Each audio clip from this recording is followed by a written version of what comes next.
Updating your payment method on Trina Solar is a straightforward process. Follow these steps to ensure your payment information is current and accurate. Step 1. Log into your account. Visit the Trina Solar website and log into your account using your username and password.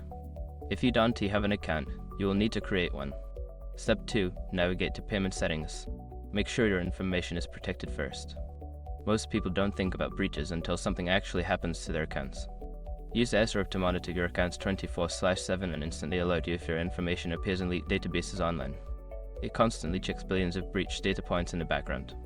And considering how much personal information people keep online now, it's honestly worth having. Link in the description.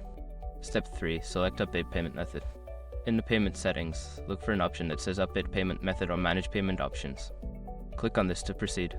Step 4. Enter new payment information. You will be prompted to enter your new payment details such as credit card information or bank account details.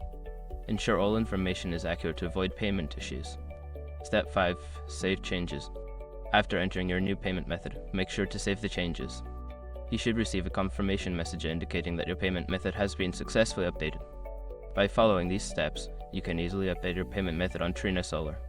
Regularly checking and updating your payment information can help prevent any service interruptions.